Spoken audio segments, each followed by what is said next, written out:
prepara que hoje à noite eu vou pro rolê, vou botar pra gerar. Cê vai beber, vai chorar, vai ligar. Cê vai beber, vai chorar, chama. Pois se prepara que hoje à noite eu vou pro rolê, vou botar pra gerar. Cê vai beber, vai chorar, vai ligar.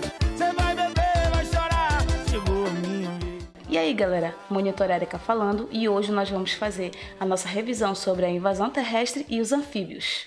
Aí a gente vai começar aqui com o período conhecido como Era dos Peixes, que é o Devoniano. Eles podem querer algumas características desse período, né? Aí vocês podem colocar que durante a maior parte desse período, a América do Norte, a Groenlândia e a Europa, elas estavam unidas numa massa única de terra, né, formando um supercontinente menor, né, chamado Laurorússia ou Euroamérica. A Terra era mais quente que atualmente e depósitos de sal no Devoniano são indicativos de elevadas taxas de evaporação, devido a ela ser muito quente naquela época. Estiagens sazonais mantinham os peixes presos em lagoas secas, né? O oceano cobria aproximadamente 85% do globo devoniano, calotas polares reduzidas. Então, esses são fatores que foram propiciar certos peixes a se adaptarem, né? Já que tinha essa estiagem, tinha essa temperatura elevada, para que eles viessem a criar adaptações para conquistar o ambiente terrestre. E aí surgiram os primeiros tetrápodes. Aqui nós vamos ter alguns organismos, eu coloquei aqui os organismos que foram surgindo no Devoniano, né, de invertebrados, vertebrados e plantas. Eu coloquei aqui alguns exemplos para caso ele pergunte, vocês podem citar também. No caso de invertebrados bivalves, organismos escavadores, vertebrados conodontes, os tracodermes, os próprios peixes, né? Plantas, né? Nesse período, no final do período, aparecem as plantas com semente e as primeiras árvores e as primeiras florestas. Transição para o ambiente terrestre. Então, não era só sair da água e ir para a terra, porque as demandas metabólicas do ambiente terrestre eles vão ser diferentes das demandas metabólicas da vida aquática. Gravidade, por exemplo, ela vai atuar de uma forma mais significativa no ambiente terrestre do que no ambiente aquático. Por exemplo, é mais fácil respirar no ar aqui no ambiente terrestre. A viscosidade de abundância de oxigênio é maior, né? Então, facilita a respiração. As brânquias elas só funcionam na água. E tem a questão também do aquecimento e condutividade de calor, né? Então, são esses os exemplos metabólicos que o ambiente terrestre ele vai proporcionar, né, para a saída do animal para o ambiente terrestre. Vamos ter aqui, por exemplo, os osteíctes no ambiente aquático, a questão da bexiga natatória, que tem em função a flutuação do animal. E temos aqui osteíctes no ambiente terrestre, onde essa bexiga natatória vai dar origem a uma função pulmonar, né? Onde vão surgir os primeiros pulmões para que esse peixe seja adaptado para a conquista e viver futuramente no ambiente terrestre. Aí, motivos que levaram os peixes a se moverem rumo à terra, né? Procura de outros lagos, quando os lagos menores secavam, como a gente viu na época, a temperatura estava mais alta, estava tendo estiagem, muita evaporação, então os lagos eles estavam ficando mais secos por períodos longos, né? Períodos de grande aquecimento. Também a fuga de predadores e competidores, né? Ela é um motivo para que eles viessem a se adaptar e conquistar a terra. Terra mais rica em alimento, né? Dispersão de plantas e invertebrados terrestres. Então, várias eram as vantagens e motivos que levaram esse grupo de animais a conquistarem o ambiente terrestre. E a gente também vai ter os problemas encontrados no ambiente terrestre, né? Como, por exemplo, a dessecação, a menor densidade do ar. Então, o que acontece? Eles tiveram que ter as adaptações, novidades evolutivas nos tetrápodes. O tegumento, né, passaram a ser escamas epidérmicas com a modificação das mucosas. Sistema locomotor, membros pares com sustentação da coluna. Aí o sistema circulatório passou a ter uma circulação dupla, o sistema respiratório com perda das brânquias internas e o opérculo, e a aquisição dos pulmões, né, sistemas sensoriais, né, a questão do desenvolvimento do ouvido e do olho. Aí vamos ver aqui algumas diversas modificações estruturais e funcionais para a adaptação desses vertebrados nesse novo ambiente, né, que foram pré-selecionados gradualmente. Aqui, locomoção, para resolver a questão do atrito e gravidade, a retenção de água, perda de água pela pele e urina, respiração, quantidade de oxigênio e facilidade de movimentação, reprodução, encontro dos gametas, desenvolvimento de ovos e larvas. E a alimentação, a apreensão e manipulação do alimento, modificações e adaptações desenvolvidas por esses animais na conquista terrestre. Temos aqui a questão do sistema axial, que são as vértebras e costelas, onde elas irão auxiliar no suporte postural do corpo, né? E na ventilação dos pulmões, já que estão conquistando a terra. Nesse momento eles vão precisar de músculos fortes e uma estrutura onde eles possam suportar a gravidade que está sendo exercida no corpo deles. Músculos intercostais importantes para a ventilação do pulmão. Aí nós temos aqui a questão do músculo apendicular, onde nós vamos ter a criação das cinturas escapular e pélvica, importantes para a fixação dos membros pares dos tetrápodes. Aí, vantagens e desvantagens da invasão terrestre. Nós temos as vantagens como novos nichos, né, escassez de predadores, menor competição, abundância de oxigênio, e desvantagens, que é a questão da gravidade, como a gente estava falando, a dissecação, a dificuldade de trocas gasosas, né, e ovos sem proteção. Bom, então vamos começar a falar agora sobre os anfíbios. Então, os anfíbios eles têm aproximadamente 7.000 espécies, são tetrápodes anamniotas, eles ainda não têm o âmnio, tegumento úmido e liso, né? Eles possuem um tegumento úmido e liso, sem membranas extraembrionárias, com ovos postos em ambientes úmidos. Eles ainda vão depender da água para reprodução aqui no ambiente terrestre. Nós vamos ter aqui 3 grupos principais, né? Os anuras, que são os conhecidos sapos, rãs e pererecas, onde eles não têm a cauda. O urodela, ou caudata, que são as salamandras, né? E temos também a geminofiona, que são conhecidas como cecílias ou cobras cegas. Aí nós vamos ter algumas características gerais. Na questão da estrutura do tegumento, ele vai ser liso e permeável à água, porque eles irão fazer a respiração pulmonar, mas eles ainda vão ter uma respiração cutânea também, pela pele. Temos a papila amphibiorum, que vai atuar na detecção de frequências sonoras, né, superiores a 1000 Hz. Vamos ter o complexo operculum-columela.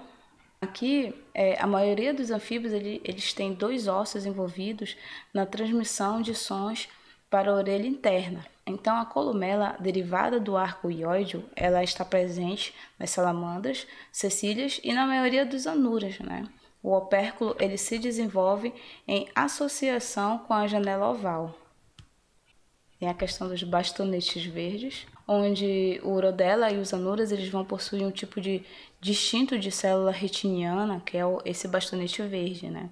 A gimnofiona, elas parecem assim, não ter esses bastonetes verdes, mas os seus olhos são extremamente reduzidos e essa estrutura talvez tenha se perdido, já que elas vivem mais assim enterradas na terra, né?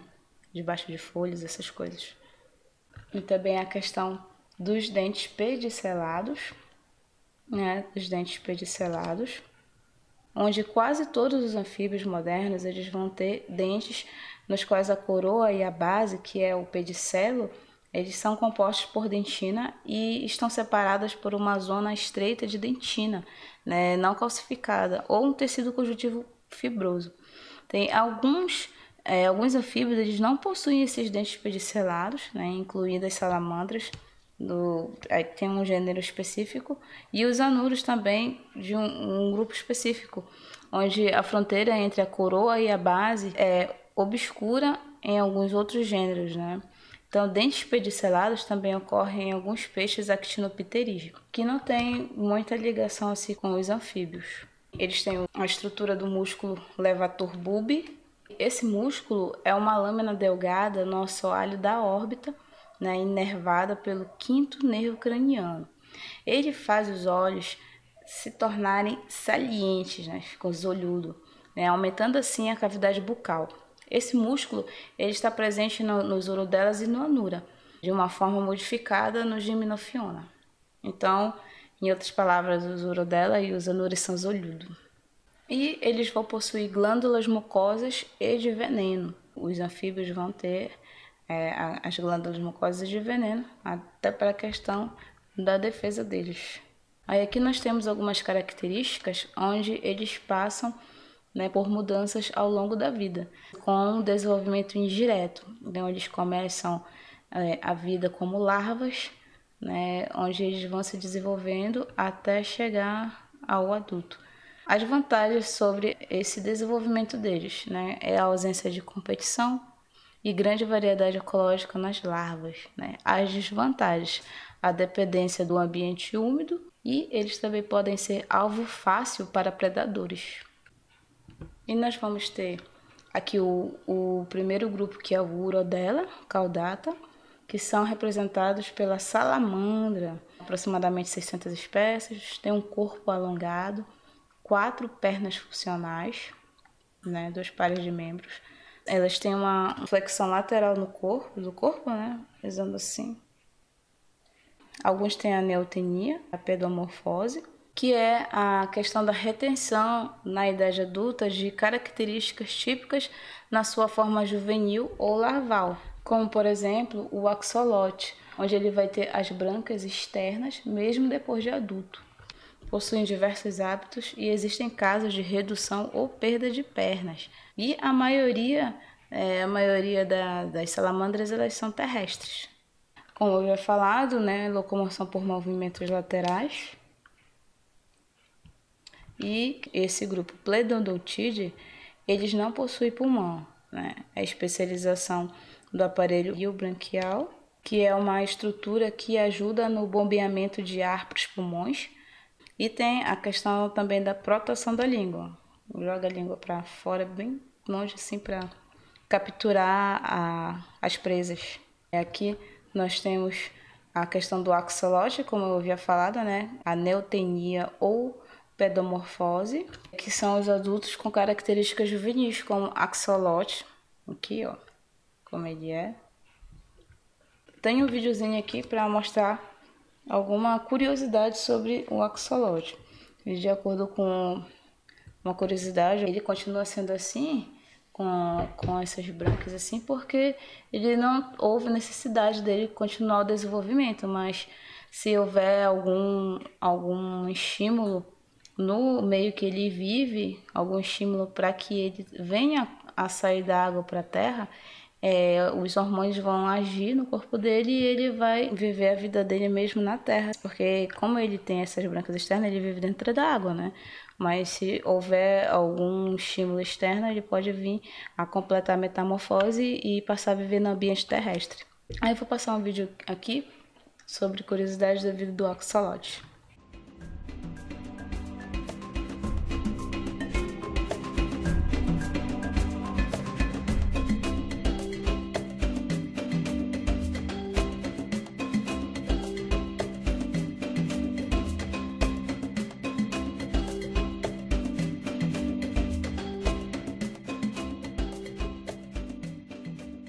Uma das primeiras coisas que nós notamos neste animal são as brânquias externas, que são esses filetinhos vermelhos aí próximos à cabeça do animal.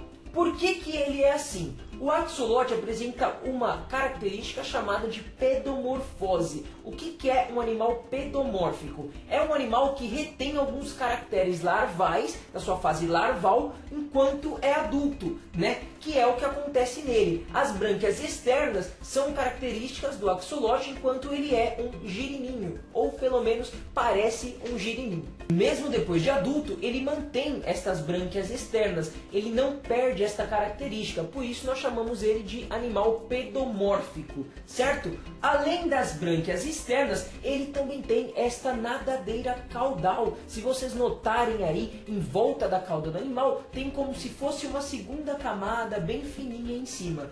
E os olhos são ausentes de pálpebras, dá só uma olhada. Eles não têm pálpebras nos olhos. Então essas são características que nós chamamos de características pedomórficas. Aí olhando este bicho super interessante, você pensa, nossa, que legal essas brânquias externas, os olhos sem pálpebras, a nadadeira caudal, será que ele fica assim por toda a sua vida? Na verdade, apesar de o axolote ser um animal pedomórfico e ter algumas características larvais enquanto adulto, este bicho pode sim fazer a metamorfose completa. Mas por que ele não faz sempre? Cientistas acreditam que esta seja uma resposta estratégica à seleção natural. Eles fazem isso justamente para se adaptarem ao seu ambiente. Eles não completam a metamorfose porque não produzem hormônios tireoidianos o suficiente. A não ser que o ambiente exija isso deles. Aí, cara, ele se torna um animal completamente diferente. Ele se torna uma salamandra pulmonada e terrestre. O axolote é uma salamandra muito legal, com características pedomórficas e em risco de extinção. A outra coisa muito legal sobre os axolotes e sobre o povo da região próxima ao lago Xochimilco, que na verdade não é tão legal assim, é que as pessoas costumam consumir estes animais como uma iguaria. Então os axolotes são comidos pelas pessoas, fritinhos, bonitinhos assim, não tão bonitinhos quanto vivos, claro. Isso também auxiliou no declínio da população de axolotes. E para finalizar o ciclo de características incríveis do axolote, nós temos uma altíssima capacidade de regeneração. Isso mesmo, estes animais conseguem regenerar membros inteiros, o que, além de ser extremamente interessante para ele, é extremamente interessante para nós. Pois alguns cientistas estudam a possibilidade de implementar esta característica, este, entre aspas, superpoder aí do axolote nas pessoas. Imagina que legal se nós conseguíssemos regenerar membros inteiros. A reprodução, né? Eles fazem a corte, não é corte, é corte, né? Que é aquela dança, tipo uma dança do acasalamento. Onde o macho, geralmente o macho vai dançar para a fêmea, fazer os movimentos, que são os movimentos de conquista. E no caso das salamandras, existe o espermatóforo. Então ele vai liberar o espermatóforo depois da dança, né? Depois de todo aquele movimento, e a fêmea ela vai sentar no espermatóforo fazendo a fecundação. Salamandras aquáticas retêm a fecundação externa, né? E a maioria tem fecundação interna. E eles também possuem territorialidade. Aqui nós temos nessas fotos a questão da reprodução, né? Que faz a corte, aí faz todos aqueles movimentos, aí o macho vai e libera o espermatóforo e a fêmea posteriormente senta no espermatóforo e acontece a fecundação. E aqui nós temos alguns tipos de tamanhos e formatos de espermatóforo da salamandra. Aí nós vamos ter o grupo dos anura, que são os sapos, as rãs e as pererecas, que são mais conhecidos entre nós. Aproximadamente 6.000 espécies, com várias especializações locomotoras, com um corpo curto, né, cabeça grande, sem cauda, com 4 membros bem desenvolvidos, né, e membros posteriores adaptados para o salto. Aí eu coloquei aqui porque tem muita gente que fica me perguntando, assim, pessoas fora da faculdade mesmo, sabe, que a gente estuda biologia e fica perguntando qual é a diferença do sapo, da rã e da perereca. Aí, né, a gente tenta explicar, mas sempre vem no final das contas dizer que eles acham que é a mesma coisa, mas não é. Então tem aqui bem descrito a diferença do sapo, da rã e da perereca, porque também pode ser pergunta de prova e é algo que muita gente tem dúvida, né? Porque parece ser a mesma coisa, mas não é. Aí, os sapos, eles são animais mais corpulentos, eles são mais fortinhos, digamos, mais, né, maiores, né? Com a pele cheia de grânulos, são glândulas de veneno. Aqui, ó, glândulas paratóides, no caso do búfalo, do sapo cururu. Possuem a pele mais seca e vivem mais longe da água, ó. Ou seja, a pele é menos permeável. As rãs, elas já são espécies de pele lisa, né? Eles são bem lisinhas, né? E o muco é muito escorregadio. Ao contrário da perereca, né? Que é essa aqui, que elas têm um muco mais grudento. É mais grudento, até porque elas vivem nas paredes, assim, nos substratos grudadas, literalmente. As rãs, elas vivem na beira da água, né? E tem um caroço nas costas, que é a cintura pélvica delas. As pererecas, elas são aqueles animais com os discos adesivos nas pontas dos dedos, permitindo que elas subam facilmente na vegetação na parede, né? Elas, de modo geral, secretam um muco viscoso que algumas vezes pode ser tóxico, causando irritação. Os discos adesivos associados a esse muco viscoso permitem com que eles grudem muito bem. Isso é verdade. No lugar onde a gente morava, assim, atrás da UFRA, tinha muitas pererecas, né? Perereca, meu Deus do céu. Aí entrava na casa, aí nesse dia eu fui tirar, né, ela, só que ela acabou saltando e ela veio direto na minha boca. Aí ela tocou e saiu, né? Eu, meu Deus. Eu lavei com sabão, mas não teve jeito. Algumas horas depois, os meus lábios estavam inchados, sabe? Eu pensei que ia estourar. Aí não teve outra. Então, 2 horas da manhã eu tive que ir pra UPA, né, pra tomar o corticoide, tomar mais um remédio lá que eu esqueci, injetável, pra poder desinchar e voltar ao normal minha boca, né? Isso foi um episódio, ou seja, se vocês forem pegar nesses animais, não deixem eles encostarem na mucosa, no olho, por causa dessa situação, né? O ideal é usar uma luva ou um saco assim para colocar eles para fora, sempre com o rosto longe. A respiração, né? As narinas, elas vão se abrir na parte superior da cavidade bucal em orifícios denominados coanas, que é esse aqui. Aí como é que funciona?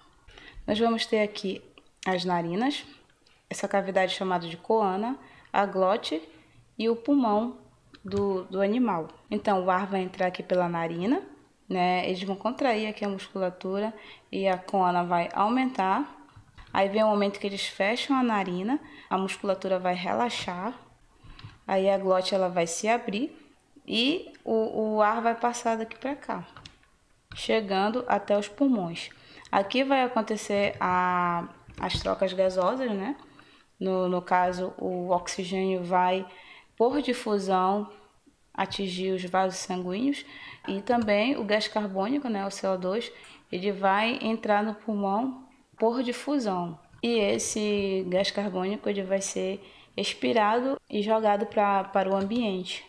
A musculatura aqui do pulmão ele vai contrair, vai diminuir o volume do pulmão e a glote vai abrir e aí o ar vai passar para a coana. Aí a musculatura aqui vai relaxar, o assoalho da boca ele vai levantar e o ar vai ser eliminado para o meio ambiente. Aí nós temos a questão da alimentação, com a proteção da língua, especialização do aparelho iliobranquial, que vai auxiliar nessa proteção da língua deles. Aí nós temos o mecanismo de defesa dos anura, com glândulas de veneno, né? Alguns têm glândulas de veneno, como a glândula paratóide dos búfalos, da família Bufonidae. Sapos possuem glândulas paratóide, no caso aqui. Coloração aposemática chamativa, como que diz assim, não chegue perto de mim, sou perigoso, né? E a críptica, que é aquela para ele ficar meio que confuso no meio ambiente, assim, ser difícil de encontrar. Aí a questão da reprodução, eles fazem a vocalização para poder chamar a atenção das fêmeas. Esse amplexo é tipo um abraço, um aperto que eles dão por trás da fêmea, aqui ó, para posteriormente ela colocar os ovos na água e aí ele fertiliza. Eles têm cuidado parental com desenvolvimento indireto, que é a larva chamada girino. Aí as vantagens, né? O macho encontra a fêmea para realizar a cópula. A questão da vocalização, né? É mais fácil do macho encontrar a fêmea para realizar a cópula. A desvantagem, competição, né? Outros vão querer fazer, vocalizar mais alto, né? Eles vão ficar suscetíveis aos predadores, porque vai ser mais fácil de localizar, eles estão fazendo barulho. E vai ter também o gasto de energia, né? Também é uma desvantagem. toda essa questão da vocalização. Eles também vão ter uma estrutura chamada corpo gorduroso ou corpos amarelos, que é uma estrutura de reserva, né, próximo às gônadas, onde o sapo ele só vai reproduzir se esse corpo adiposo ele estiver bem desenvolvido, porque durante a reprodução eles vão gastar bastante energia e essa energia ela vai ser tirada aqui do corpo gorduroso ou corpo amarelo. E agora eu vou mostrar um vídeo sobre a questão do desenvolvimento dele, para a gente ver bem legal e mostrando como é feito esse amplexo. As rãs se reproduzem na água, em locais rasos, onde podem se apoiar no fundo, ou em locais onde se apoiam nas plantas. O macho vocaliza intensamente, atraindo a fêmea, e quando ela está preparada, a abraça por trás, iniciando o acasalamento. Segundo o criador, para diferenciar um macho da fêmea, tem alguns detalhes que tem que estar atento. Por exemplo, a fêmea tem a barriga e o papo branco, e o ouvido é menor. Já o macho, o papo é esverdeado e o ouvido é bem maior. E ainda tem o coachado, que é inconfundível. Com os animais bem alimentados, clima bom, propício para a boa desova e desova feita, passados 3 dias que os ovos ficaram nessas caixas na estufa, isso dependendo da temperatura também, eles se transformam em palitinhos, que ficam na forma desses risquinhos aí que vocês estão vendo. Aí daqui que ela transformou, essa aqui mesmo já está transformando em palitinho. Você pode olhar que tem umas redondinhas e outra já está oval, né? Aí ela vai transformar em palitinho, quando ela estiver toda palitadinha, aí que a gente leva para o berçário. Que aí está na hora. Já no berçário, os ovos ficam nesses tanques, até o ponto de virarem girinos.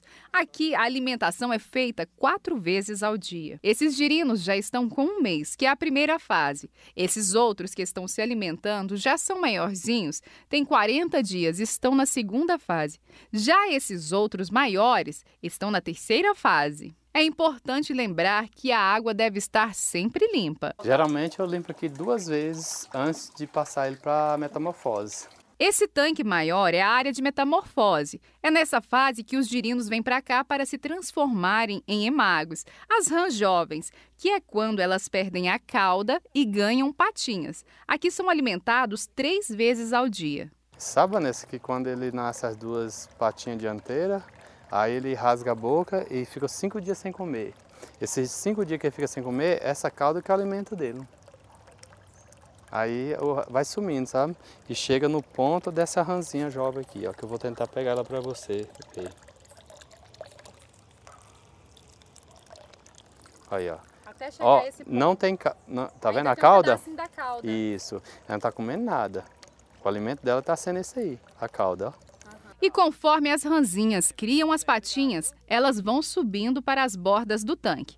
E quando está toda formada, elas vão para esse outro tanque. E daqui vão para a área de engorda, que é esse espaço todo coberto. Na área de engorda, elas são alimentadas 3 vezes ao dia. Essas aqui já estão com 4 meses. E para cada fase das rãzinhas é um tipo de ração diferente. Aqui acompanhamos a principal atividade, o abate. Quem tem esse trabalho como fonte de renda é seu Edson de Souza. Aí faz de tudo aqui um pouquinho, né? Que precisa ser feito, nós fazemos. Já para o Wendel, a responsabilidade é maior. Ele cuida do abate e da retirada do couro, algo que faz com muita habilidade. Eu arranco couro, eu manuseio elas lá embaixo, de triagem. Sua única fonte de renda, como é que é? Minha única fonte de renda, é aqui. Agora conhecemos outro setor, onde são retiradas as partes sem utilidade, as patas e as vísceras. Já a carne é embalada e a gordura acumulada para a venda. O comércio maior fica em Aparecida de Goiânia, né? Que é uma indústria de cosméticos. Já tem alguns farmacêuticos trabalhando com esse produto também. Médicos na área medicinal. Da rã é comercializada a carne por R$ 32,00 o quilo. A gordura entre R$ 15 a R$ 20. Toda a produção de carne é comercializada e tem destinação certa. Os estados do Rio de Janeiro, São Paulo, Maranhão, Goiás, Bahia, Rio Grande do Norte e Minas Gerais. O que não tem utilidade, a exemplo das vísceras, vão parar nessa lagoa de decantação, onde peixes da espécie tilápia se alimentam. Para garantir bem-estar aos animais e menos sofrimento antes do abate, está sendo estudada a utilização de choque elétrico. Depois de um choque térmico, ela passaria por um processo elétrico, onde ela não sentiria tanta dor.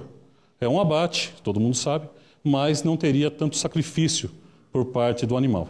A pesquisa quer provar que o uso de choque elétrico garante menos dor ao animal e assegura a qualidade da carne. Aí o outro grupo é a Gimnophiona, que são as cecílias ou chamadas cobras cegas. Lembro que em casa tinha, de vez em quando eu via as galinhas correndo com isso aqui no bico delas, ficavam disputando. Então, aproximadamente, são poucas espécies, 180 espécies. O menor grupo de lisanfíbia são ápodes, eles não têm pernas. Tem dobras térmicas, que tem a questão da musculatura delas, que como elas são nesse formato, elas precisam ser assim para poder conseguir se locomover, né? Com olhos recobertos por tegumento, justamente por elas viverem assim, enterradas. O crânio sólido também, para poder escavar. Macho com órgão copulador e escavadoras ou aquáticas. Elas se alimentam de presas pequenas, elas são carnívoras. Os dentes eles são serrilhados, órgãos sensoriais na cabeça e possuem glândulas de veneno também, né, para a defesa delas. Então, um par de tentáculos sensoriais, aqui ó, par de tentáculos sensoriais protáteis entre os olhos e as narinas.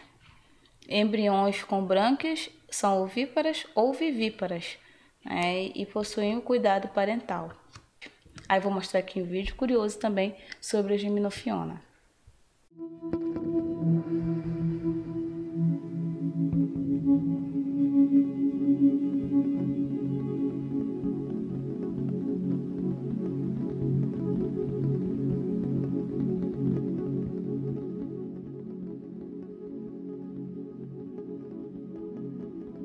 O primeiro sentimento foi um arrepio. Pode ser estranho para algumas pessoas, mas quando eu vejo alguma coisa muito interessante e empolgante nas nossas pesquisas, eu tenho arrepios. Esse artigo pode abrir perspectivas em relação à toxinologia. São anfíbios extremamente interessantes e animais muito considerados exóticos. São típicos da região tropical, né? Quando a gente foi estudar a cabeça desses bichos, a gente descalcificou a cabeça para poder cortar a cabeça, não é? E o meu hábil pós-doutorando percebeu que não existia simplesmente glândulas na pele superficial da cabeça. Existiam glândulas também do lado dos dentes, tá entendendo? E isso foi a grande sacação. Poxa, mas que coisa interessante. Que diabo dessas glândulas aqui? Será que as glândulas da cabeça também ficam nos dentes? Aí ele fez um teste interessante. Foi usado embriões de Gimnophiona, das cobras cegas, e a gente viu o percurso do desenvolvimento embrionário dessas glândulas, dos dentes e das glândulas da pele. E nós vimos que as glândulas têm a mesma origem embriológica das glândulas das cobras.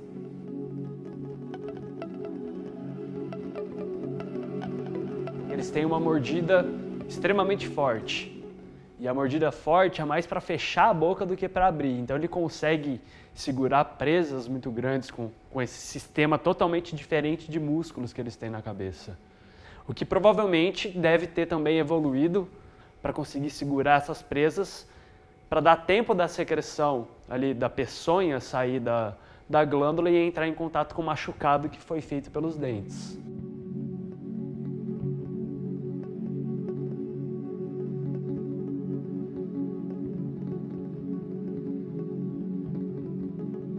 Isso foi a grande descoberta, né? Porque você mostra que essas glândulas que tem dos lados dos dentes secretam para um canalículo, né? em toda a boca do bicho, tanto na parte superior quanto inferior, tanto na maxila quanto na mandíbula, tem esses sulcos que essas pequenas glândulas secretam e caem nesse sulco. Quando o bicho morde, ele joga, logicamente, o veneno. Isso vai fazer da Cecília um animal peçonhento? É isso que é a proposta.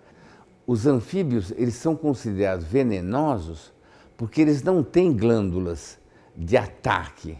Quem tem glândulas de ataque são os animais peçonhentos, as cobras, os escorpiões. Todos os outros animais peçonhentos, eles têm glândulas que têm uma ponta, um ducto que saem dentes ou acúlios, ou espinhos, como os escorpiões, que injetam esse veneno.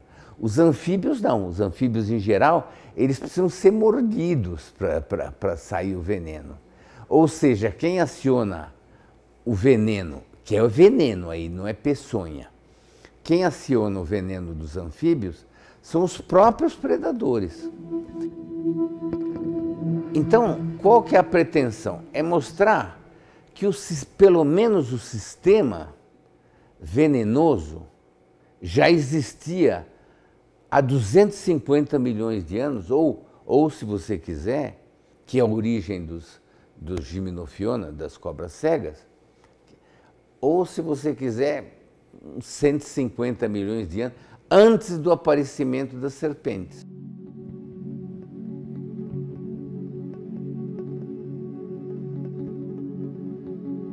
A gente fez assim uma caracterização inicial desse veneno, né? A gente consegue falar, olha, tem proteína, tem muco, tem lipídio, as classes de moléculas que tem ali.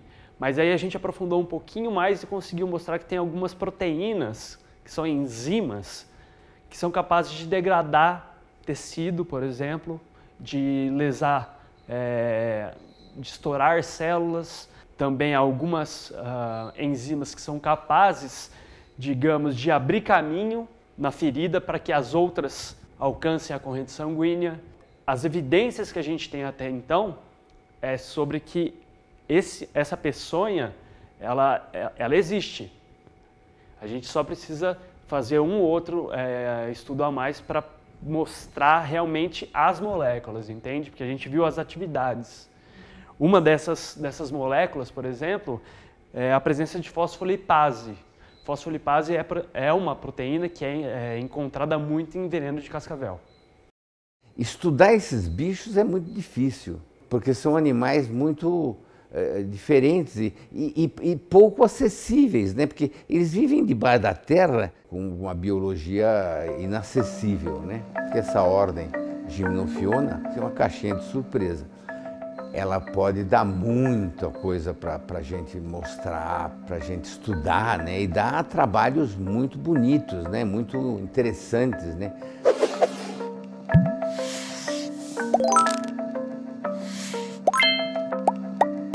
Aí nós vamos ter aqui as importâncias. Os professores gostam de perguntar.